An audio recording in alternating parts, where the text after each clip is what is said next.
Vamos conversar um pouquinho sobre relacionamento entre casais? Este é o assunto que mais me traz clientes para a terapia. Viver a dois é um desafio constante. Embora hoje muitas pessoas já procuram terapias para se entenderem melhor. E isso é perfeito. E se ambos tiverem feito terapia, então, tudo acaba se encaixando, se resolvendo. Se você se conhece, consegue encontrar uma pessoa que vai te entender bem antes de uma união, para decidir com clareza se aquele momento é o ideal para um passo tão importante. Bom, mas vamos à questão. Você vai conversar com seu parceiro, expõe uma opinião diferente ou só expressa um sentimento e de repente a conversa vira uma discussão. A outra pessoa se irrita, age com grosseria, perde controle e você acaba chorando por frustração, mágoa por não ter conseguido, expressar sua opinião. E aí vem aquela frase que machuca ainda mais. Nossa, como você é sensível, infantil, chora por tudo.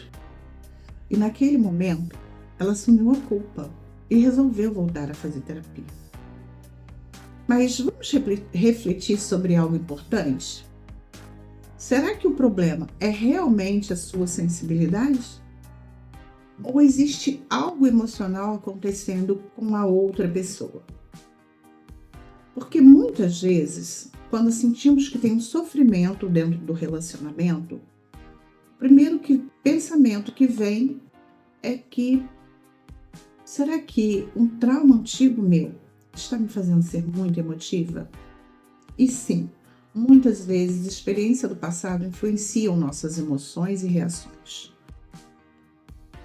Mas pode ser também do ambiente emocional que estamos vivendo agora.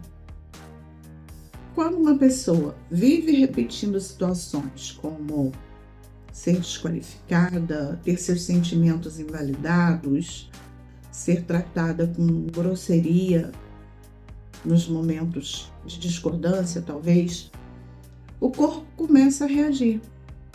A mente tenta entender, mas o corpo sente primeiro.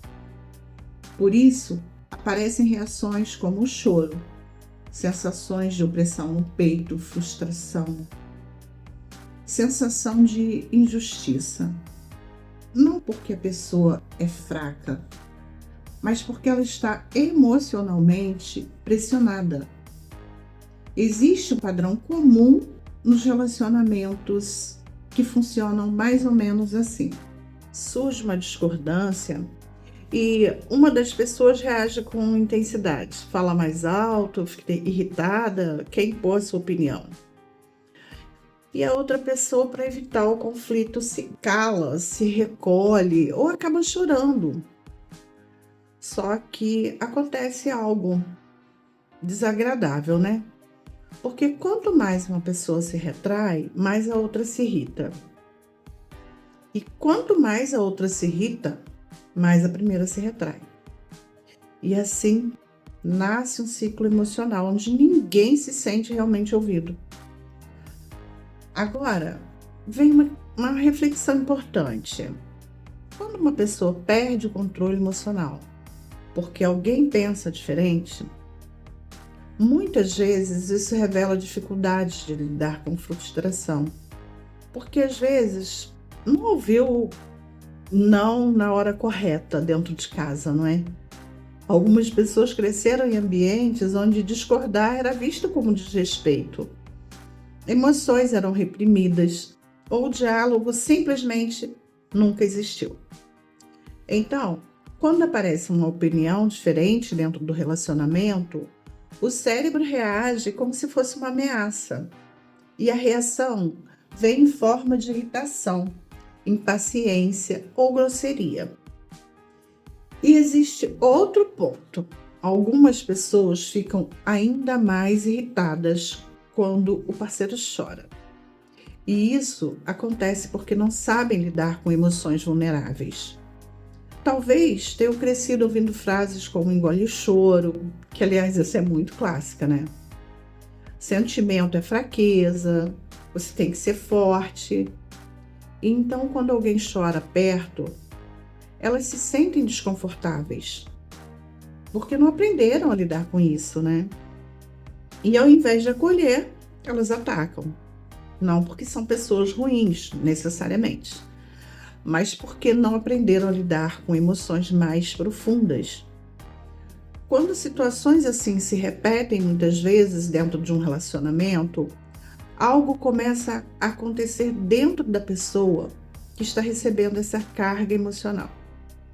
Ela começa a sentir uma tensão constante, medo de falar certas coisas e sensação de estar pisando em ovos. E pouco a pouco vem uma pergunta dentro dela: será que algum dia eu vou poder ser eu mesma nesse relacionamento?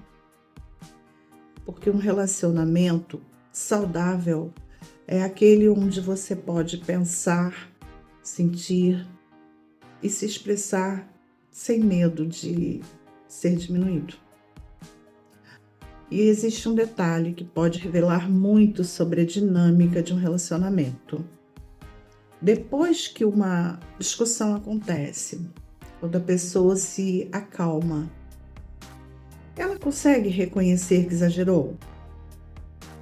Ou ela continua dizendo que a culpa é do outro? Porque reconhecer um erro é sinal de maturidade emocional. Mas quando alguém nunca se responsabiliza por suas reações, o relacionamento pode começar a se tornar emocionalmente desgastante. E é importante falar que nem sempre é falta de amor. Muitos casais que vivem esse tipo de conflito se amam. Não é necessariamente falta do amor. Muitas vezes é falta de ferramentas emocionais. Eles não aprenderam a discordar sem ferir, como expressar frustrações sem atacar, ou como acolher emoções. E por isso, acabam se tornando pessoas dolorosas. E se você vive algo parecido, eu vou deixar uma reflexão para você pensar com muito carinho. Pergunte a si mesma: eu me sinto emocionalmente segura dentro do meu relacionamento? Porque um relacionamento saudável não é aquele que nunca existe o conflito. O conflito é natural, mas um relacionamento saudável é aquele onde as pessoas conseguem se respeitar mesmo quando pensam diferente. E relacionamentos são encontros de duas histórias emocionais.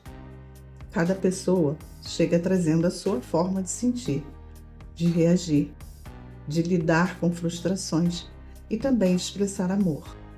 Às vezes, elas se encontram com muito carinho e boa intenção, mas ainda não aprenderam como lidar com as diferenças que aparecem ao longo da convivência. E isso é normal, né? Tem um encaixe ali que é só mesmo entre quatro paredes que surge. Mas é nesse ponto que o crescimento emocional pode acontecer. Quando existe consciência, surge a possibilidade de construir novas formas de diálogo. Formas mais calmas, mais respeitosas e mais abertas às escutas. Por isso, permita-se continuar observando os seus sentimentos com calma e respeito. E se esse vídeo fez sentido para você, se inscreva no canal, curta, comente e compartilhe. E se quiser ser atendido em uma sessão de terapia de reprocessamento generativo ou hipnose, me chama no WhatsApp. O link está fixado no primeiro comentário. E também deixe ideias no comentário sobre o que você gostaria de ver num vídeo sobre relacionamentos. O que você acha que ainda não foi dito e que você gostaria de ver? Até o próximo vídeo.